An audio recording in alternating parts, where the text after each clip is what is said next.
사우디아라비아가 곧 세계를 장악할 것이기 때문에 내일에 대한 모든 계획을 취소하십시오. 사우디아라비아의 왕세자 무함바드 빈 살만은 매우 미래적인 것을 만들고 있으며 일단 완성되면 그를 전 세계에서 가장 강력한 사람으로 만들 수 있습니다. 살만은 네옴이라는 지구 최초의 공상과학 도시를 건설하고 있습니다. 그 단서는 새로움을 의미하는 그리스어 네오와 미래를 의미하는 아람어 무스타크발의 두 단어를 결합한 이름 안에 있습니다. 다시 말해 살만 총리는 사우디아라비아의 새로운 미래를 만들고 있습니다. 아마도 무시하지 못할 새로운 세상, 실생활 메타버스입니다. 네옴의 마스터 플랜을 보면 겁에 질려야 할지 흥분해야 할지 알 수 없습니다. 그래서 더 이상 고민하지 않고 인터넷을 파괴한 공상과학 구조를 소개하겠습니다.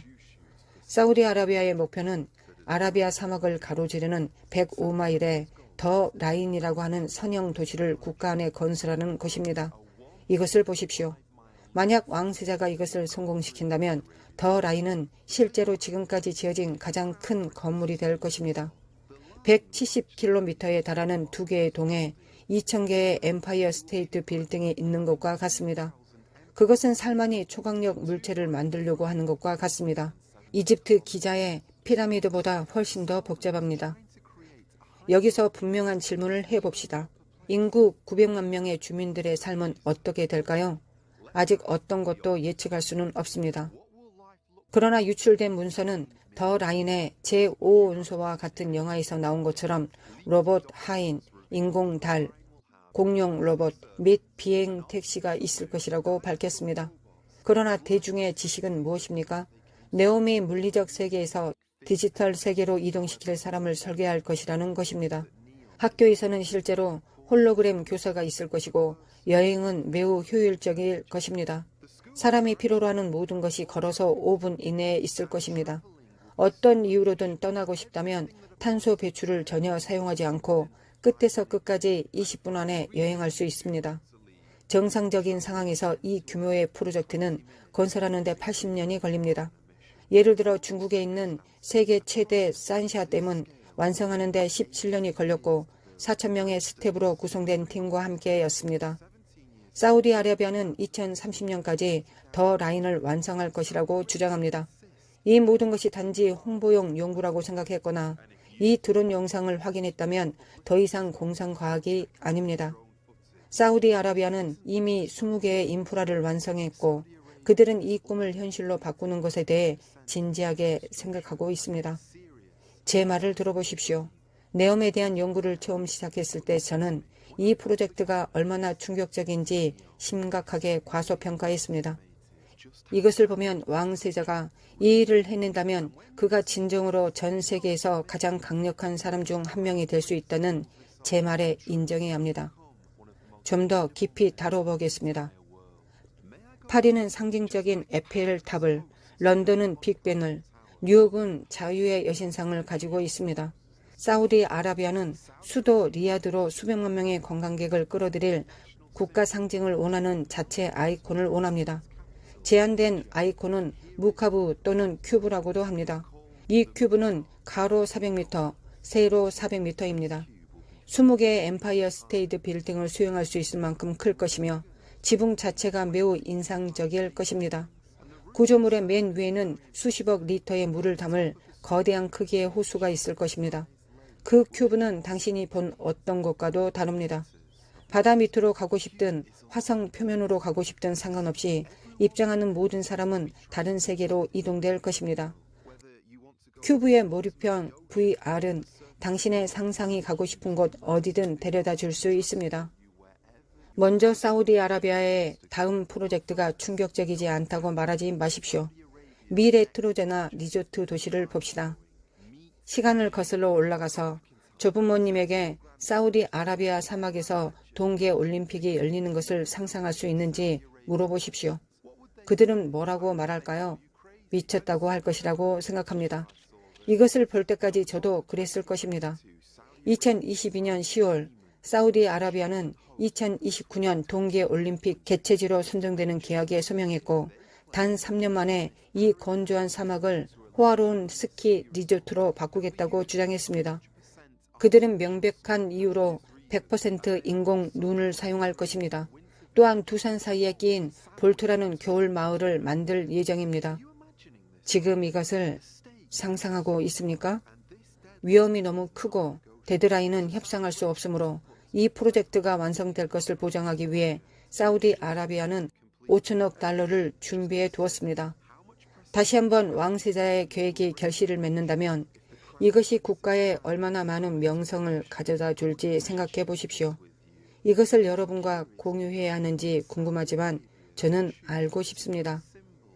사우디아라비아는 네옴 프로젝트의 디자인에서 특정 상징을 선택합니다. 예를 들어 더 라인이 있습니다. 큐브가 있습니다. 재미있는 모양의 트로제나가 있습니다. 아직 보여드리지 않는 것은 네옴의 고급스러운 섬 신달라입니다. 제가 지나친 상상력을 가지고 있다는 것을 알지만 그것은 제게 바다 생물체처럼 보입니다. 날카로운 이빨이 있고 코에서 코드가 나오는 거대한 생물체입니다. 살만 총리가 자신의 부를 기부하고 있는 또 다른 프로젝트는 초대륙 판게안의 이름을 딴 바다생물 판게오스처럼 보이기 위한 것입니다. 세계에서 가장 큰 요트가 될까요? 이 80억 달러짜리 거북 모양의 6만 명의 사람들을 수용하여 유람하는 최초의 떠다니는 수상 도시입니다. 여러분 중 일부는 이미 네옴의 다른 프로젝트 옥상군을 알고 있습니다. 솔직히 그 이름에 단서가 있습니다.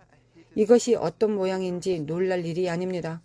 떠다니는 산업 도시를 위한 사우디아라비아의 계획입니다. 모든 프로젝트를 네옴으로 함께 엮은 이야기가 있는지 궁금합니다. 아직 그것에 대해 들어본 적이 없습니다. 당신은 네옴에 대해 어떻게 생각합니까? 획기적인 신세계라고 생각합니까? 아니면 홀로그램의 악몽이라고 생각하시나요? 사우디아라비아는 네옴에 대한 비판의 몫을 확실히 받았습니다. 가장 시급한 질문은 사우디아라비아가 이 모든 프로젝트에 자금을 댈 돈을 어디서 얻을 것인가 하는 것입니다. 모든 프로젝트를 합치면 총 1조 달러가 될 것이라는 사실을 알고 있었습니까? 살만의 계획이 석유에 의존하는 경제 구조에서 벗어나 관광 및 기술 분야로 다각화하여 부유한 초강대국으로 다시 지도에 이름을 올리려는 것은 비밀이 아닙니다. 그러나 사우디의 공공투자 펀드 간허는 이러한 야심찬 프로젝트에 자금을 지원할 만큼 충분한 투자자가 될까요? 또 다른 논란의 여지가 있는 질문은 사우디아라비아가 이 모든 프로젝트를 제 시간에 완료할 것인가 하는 것입니다. 제가 앞서 말했듯이 이러한 구조물 중 일부는 건설하는 데 80년이 걸릴 것으로 예상됩니다. 그러나 사우디아라비아가 이 모든 야심찬 제안을 2030년으로 설정한 데드라인은 무엇입니까? 네옴의 슬로건이 비전 2030입니다. 트로제나 동계올림픽 장소는 이르면 2026년에 완공될 것이라고 약속했습니다.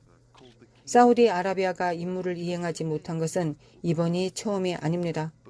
2013년에 킹덤 타워라는 세계 최대의 최고층 빌딩 건설을 시작했습니다. 이 흥미로운 이름은 나중에 다시 언급하겠습니다. 현재 제가 타워라고 불리는 이 제한된 거대한 초고층 건물은 2018년에 완공될 예정이었지만 예상치 못한 상황으로 인해 갑자기 중단되었습니다. 빌 게이츠와 같은 금융 투자자의 관심과 지원을 받기도 했지만 이제 이 타워는 매우 불확실한 미래를 가지고 있습니다. 이것은 제가 틀렸을 수도 있습니다. 하지만 개인적으로 저는 모하메드 빈 살만 왕세자가 네옴에 대한 그의 계획을 달성할 것이라고 생각합니다. 전 세계가 충격을 받고 사우디아라비아를 바라보며 그들이 이 모든 기술을 불과 몇 년 만에 완성했다는 사실에 놀랄 것입니다. 하지만 사실 살만의 목표 중 하나가 약간 걱정스럽습니다. 네옴 프로젝트의 일부는 사우디아라비아에서 이집트까지 이스라엘을 우회하여 아프리카 대륙과 중동을 연결하는 두 길을 건설할 계획이라는 것입니다. 이제 표면적으로 이것은 혁명적인 아이디어처럼 보일 수 있지만 성경은 그러한 연합을 예측했습니다. 세계 모든 국가가 연합하여 하나님의 백성을 데려가려는 시도로 이스라엘로 진군할 것입니다.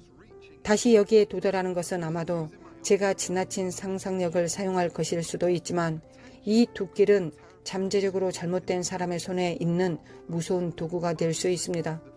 성경은 넷째 짐승은 땅 위에서 넷째 왕국이 될 터인데 이 왕국은 모든 왕국들과 달랐고 온 땅을 삼키고 짓밟은 뒤 부수어 산산조각 낼 것이라고 말합니다. 다시 말해 과거의 모든 제국을 집어삼킬 새로운 제국이 새로워질 날이 오고 이 왕국은 열방의 마음과 생각을 사로잡을 한 사람에 의해 다스려질 것입니다. 그는 자기가 축적한 세상 권력으로 그들이 돌아설 때까지 이스라엘의 마음까지 사로잡을 것입니다. 당신이 지금 무슨 생각을 하고 있는지 정확히 알고 있습니다. 그 답은 우리가 아직 모른다는 것입니다.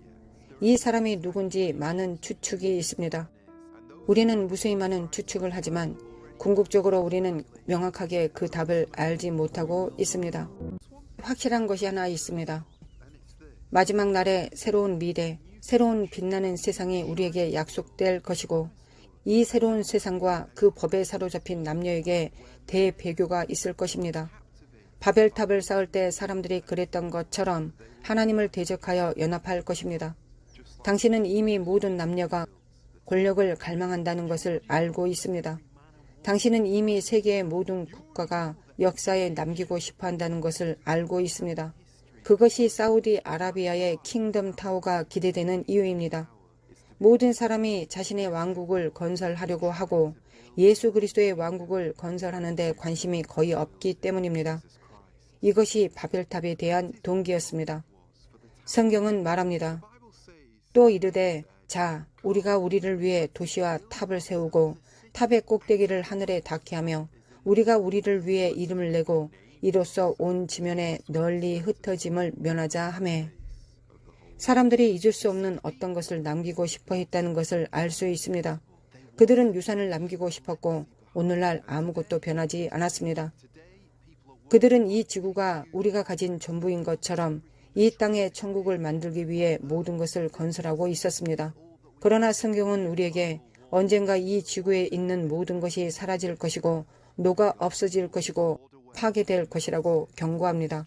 지어진 모든 큰 탑들은 언젠가 무너지고 이 생에 투자한 모든 것은 사라질 것입니다.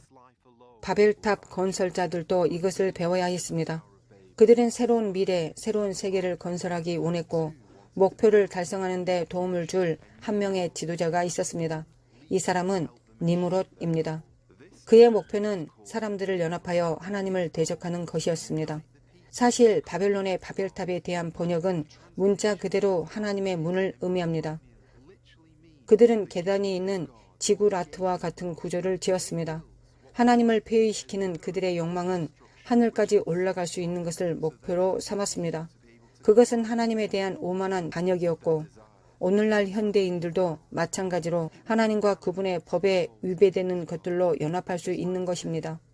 그래서 바벨 사람들은 주님께서 명하신 대로 온 땅에 흩어지기를 거절하고 한 언어를 말하는 연합국을 만들어 하나님에 대한 증오를 선언했습니다.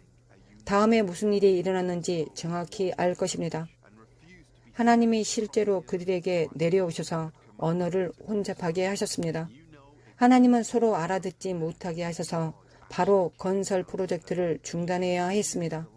하나님은 조롱당하지 않으셨고 사람들은 빠르게 이주했고 자신들의 종족 그룹을 시작했습니다. 그래서 오늘날 주님이 항상 의도하셨던 것처럼 많은 다른 민족과 문화에 크게 번성한 다양한 세상이 있습니다. 여러분 중 일부는 이해하지 못한다는 것을 알고 있습니다. 그들은 말합니다. 조연합이 왜 그렇게 나쁜 것입니까? 왜 하나님은 연합이 일어나는 것을 원하지 않으십니까? 이 한 세계 통치자의 정확한 만트라, 정확한 목소리가 될 것입니다. 그는 모두를 하나로 모으고 세계 평화를 이룰 것이지만 문제는 하나님이 미워하시는 것에 연합을 가져올 것입니다. 그러나 무엇보다도 이것을 기억하십시오. 하나님도 연합을 원하시지만 경건한 연합이어야 합니다. 믿거나 안 믿거나 하나님도 우리가 한 언어를 말하기 원하십니다. 그것은 십자가의 언어입니다. 성경은 말합니다. 이 일 후에 내가 보니 각 나라와 족속과 백성과 방언에서 아무도 능히 셀 수 없는 큰 무리가 나와 흰 옷을 입고 손에 종려가지를 들고 보좌 앞과 어린 양 앞에 서서 모든 나라, 모든 족속, 모든 문화를 함께하는 사람이 있습니다. 어떤 이론에 의해서가 아니라 어떤 죄에 의해서가 아니라 희생과 사랑을 통해서입니다. 내음의 문제는 우리가 정직하다면 평범한 사람들에게는 도움이 되지 않을 것입니다. 그것은 확실히 가난한 사람들에게 도움이 되지 않을 것입니다. 내음으로부터 혜택을 받을 사람들은 이미 호화로운 생활 방식을 가진 부유한 사람들입니다. 그러나 성경의 메시지는 예수님이 부자와 가난한 자 모두를 위해 오셨다는 것입니다. 큰 마천루와 거대한 구조물로 하늘에 올라가 하나님께 도달하려는 사람들 대신에 믿음으로 그분께 오는 모든 것을 받아서 사람들에게 유익을 주기를 원하는 사람들이 있습니다. 그 첫 번째 사람은 예수님이셨습니다. 하나님이 우리에게 내려오셨다는 것을 알고 있습니까? 그분은 하늘에서 내려오셨습니다. 그는 하나님이셨고 그러나 사람이 되셨습니다. 그는 자신의 인공 홀로그램을 찍지 않았습니다. 나사렛 예수 그분은 실제 몸으로 내려오셨습니다. 그분은 우리 사이에 사셨습니다. 당신과 저처럼 피부와 육신을 가졌습니다. 예수님이 이 땅에 내려오셨을 때 심판하러 바벨탑에 내려오신 것과 같은 방식으로 오지 않으셨습니다. 이제 주님은 사랑으로 내려오셨습니다. 사람을 정죄하기 위해서가 아니라 그들을 구원하기 위해서입니다. 주 예수 그리스도께서는 이 세상에서 본 일 중에 가장 아름다운 일을 행하셨습니다. 세상이 그분에게 무엇을 행했습니까? 그들은 그분을 어떤 기술적 구조물 위에 올려놓지 않았습니다. 그분을 낡고 평범한 나무 십자가에 못 박았습니다. 십자가에서 주님은 당신과 저의 교만과 거짓말 때문에 고통을 당하셨습니다. 항상 우리는 하나님께 반역했습니다. 우리는 그릇된 일로 함께 모이고 연합하여 악하고 부끄러운 일을 행하였습니다. 주 예수 그리스도께서 우리 죄를 위하여 십자가에 못 박히사 우리가 죄 사함을 받고 하나님과 화목하게 하시고 우리 죄를 대신하여 주셨습니다. 하늘에 계신 주 예수 그리스도는 영광이 충만하고 부요가 충만하셨으나 그분에게 일어난 일은 가장 비천한 죽음을 당하시고 낮고 어두운 무덤에 갇히셨습니다. 그러나 여기에 주 예수 그리스도는 그 누구도 영원히 지속되는 유산에 필적할 수 없는 놀라운 유산을 남기셨습니다. 그분이 부활하셨기 때문입니다. 예수님은 죽은 자 가운데 다시 살아나셨습니다. 그 사실이 진짜라면 하나님이 하늘에서 내려오셔서 십자가에서 죽으시고 사흘 만에 죽은 자 가운데서 살아나셨다는 것이 정말 사실이라면 그 사실은 모든 것을 바꾸었습니다. 세상이 프로젝트 1조 달러를 투자하든 상관없습니다. 세상이 앞으로 일어날 모든 크고 놀라운 일들을 가지더라도 상관없습니다. 예수 그리스도가 죽은 자 가운데 살아나셔서 모든 것을 변화시킨 것이 사실이고 이 하나님의 사람 예수님이 지금 당신 자신의 십자가를 지고 그를 따르고 믿음으로 나와 죄를 용서받으라고 명하고 계십니다. 저는 질문하고 있습니다. 당신은 그렇게 했습니까? 대답이 아니요라면 이제 그렇게 하시겠습니까? 당신은 말합니다. 흥미롭습니다, 조. 하지만 세상에는 다른 종교가 너무 많습니다. 왜 내가 예수 그리스도만 따라야 합니까? 왜 내가 모든 세계관을 거부하고 그리스도를 잘 따라야 합니까? 당신은 이것을 알아야 합니다. 사실 하나님께 가는 문이 있고 그것은 바벨탑이 아닙니다. 주 예수 그리스도이십니다. 주 예수 그리스도는 그분이 유일한 길이라고 말씀하셨습니다. 내가 문이니 누구든지 나로 말미암아 들어가면 구원을 받고 또는 들어가며 나오며 꼴을 얻으리라. 예수님은 천국의 문입니다. 그분이 영생을 얻을 수 있는 유일한 길입니다. 다른 모든 종교들, 다른 모든 세계관들, 그들의 지도자들은 죽었고 당신은 그들의 무덤 옆에 설 수 있습니다. 그러나 예수님의 무덤에 가면 비어 있습니다. 죽음이 그분을 억누를 수 없었기 때문입니다. 그것이 예수님이 다르시다는 이유들 중 하나입니다. 또 다른 이유를 말씀드리겠습니다. 예수 그리스도는 종교가 아니기 때문입니다. 세상의 다른 모든 종교에서는 말합니다. 이렇게 해라. 이 법을 따르라. 저것을 하라. 그러면 아마 천국에 갈 수도 있다. 그러나 예수 그리스도는 이렇게 말씀하십니다. 아무것도 하지 마라. 내가 십자가에 못 박혀 죽었을 때 이미 이루었다. 나는 다 이루었다고 말했다. 정말 진심으로 완성하였다. 내가 내 죄를 위한 희생을 마쳤다. 바로 지금 내게 오면 내 피로 너를 눈보다 희게 씻을 수 있다. 너를 정결하게 하고 너의 모든 죄를 씻어주고 새로운 출발을 줄 수 있다. 그런데 이 문에 대해 예수 그리스도에 대해 알아야 할 한 가지가 있습니다. 그 길이 좁습니다. 성경은 두 길이 있다고 말합니다. 좁은 길과 좁은 문이 있고 그 문으로 들어가는 사람은 극히 적습니다. 그리고 넓은 길이 있습니다. 당신이 이러한 큰 프로젝트에 휘말려 있는 사람들 중 한 명인지 알고 싶습니다. 그들은 세상의 모든 사치품과 함께 부에 매료되어 있습니다. 당신은 이것이 우리가 가진 전부이고 이 땅 여기에 있다고 믿는 넓은 길에 있는 사람입니까? 아니면 평생 이 모든 것을 기꺼이 거부하고 어렵고 힘든 좁은 길이지만 결국에는 영생으로 인도하고 더 나은 길로 가는 몇 안 되는 사람 중 한 명입니까? 이제 이것은 미친 기분 전환처럼 들릴 것이지만 제 말을 들어보십시오. 저는 개인적으로 실제 신의 산이 사우디아라비아에 있다고 생각하고 있습니다. 저만 이렇게 생각하는 것이 아닙니다. 사실 성경은 갈라디아서 4장 25절에서 힌트를 줍니다. 이 하갈은 아라비아에 있는 신의 산에서 거대한 프로젝트 네옴은 아라비아 사막을 통해 105마일에 걸쳐 뻗어있는 더 라인을 착수하려고 합니다. 이것은 우리가 실제 신의 산이 있다고 생각하는 영역으로 넘어갈 것이고 믿어지며 매우 무서운 현실이 될 수도 있습니다. 우리의 성경적 고고학의 일부가 영원히 사라질 수 있고 무엇이 있었는지 결코 알 수 없습니다. 새로운 사우디 메가 프로젝트가 이 역사를 위협할까요? 해안가에서 시내산까지 이르는 더 라인이라고 부르는 도시입니다. 그들은 다음 도시를 발표했습니다. 선형도시 라인이 하나님의 산으로 떨어졌습니다. 사막 주변을 운전하는 것을 발견할 것입니다.